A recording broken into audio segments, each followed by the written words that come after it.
Magandang umaga po sa lahat. Luzon, Visayas, Mindanao. Tayo nagbabalik dito sa aking YouTube channel po, Samir Soriano TV 29 po. Magandang umaga po sa lahat ng kolektor, lalo-lalo na yung ating mga nakasubscribe dyan sa akin sa YouTube channel ko po. Maraming salamat po. At saka yung mga nanonood pa na hindi pa po nakasubscribe, pwede naman pakipindot po ang ating subscribe button po para ma-update po kayo doon sa mga latest ko pang gagawin mga video po. At magandang umaga po kung saan kayong panig ng mundo po. May pag-uusapan tayong coins na naman nandiyan sa ating harapan po. Ayan. Japan coins, world coins. Ayan. Ayan ang ating pag-uusapan po ng 50 yen ng Japan. Ayan.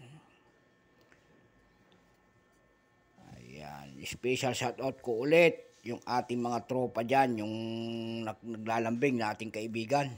Si MJ Macali po, James Matt Macali, tsaka yung kanyang asawa, si Lourdes Macali, tsaka yung kanyang bunso, si Jubin Macali, ayan po, Jubina Macali po, ayan.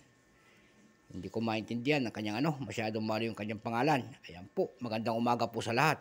Bago tayo magsimula sa ating talakayan, ayan, kilalanin muna natin ang coins na ito. Bulinggit po.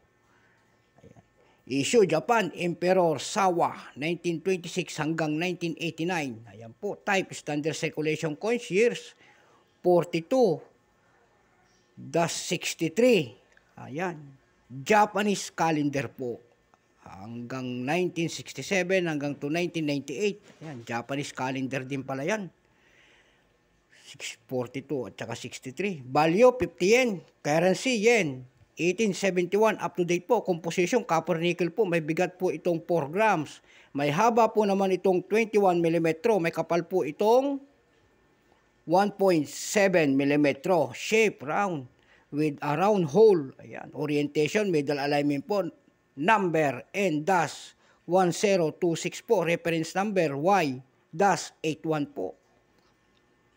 Ayan po, ang number po nito ay 49. Ayan po, 1974 po. Ayan. 26% lamang ito at wala pa po kanyang mintage kung ilang piraso ang ginawa sa Japanese coins po na ito. Ayan, 50 yen. Ayan po kung tawagin nila sa Japan. Pero mayroon na siyang presyo po doon sa ating numista. Kahit maliit po, may yung kanyang very fine ay 24, extra fine 31, almost uncirculated 31, almost uncirculated po ay 51. Ayan po. Ganyang katindi ang coins ng Japan. Kahit mahal. Sa numista.com po, dumako tayo para maghanap ng presyo nito. At saka mabuti ang palad po ay tayo nakakita ng presyo nito doon sa ating numista.com. Mayroon na po itong nagpaskil po doon ng $2.75. Ayan po. Mayroon namang $2.99. Ayan po. Mayroon din pong $3.25. Ayan po. So, 100 na mahigit.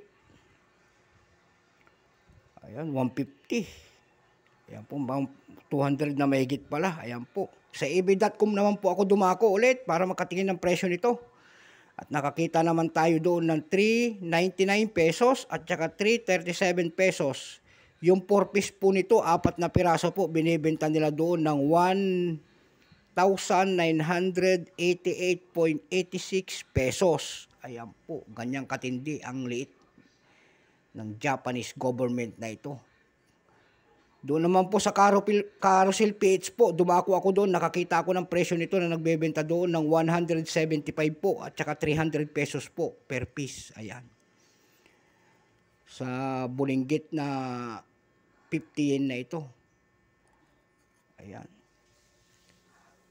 So hanggang dito na lamang po ang ating vlog sa umagang ito at magandang umaga po Luzon, Visayas, Mindanao kung saan kayong panig ng mundo. Keep safe po sa lahat, lalo-lalo na yung aking mga subscriber dyan. Maraming salamat po at sa mga nanonood ng aking YouTube channel at saka dun sa aking FB page. Thank you po at mabuhay tayong lahat. Hanggang dito na lamang po. Bye-bye.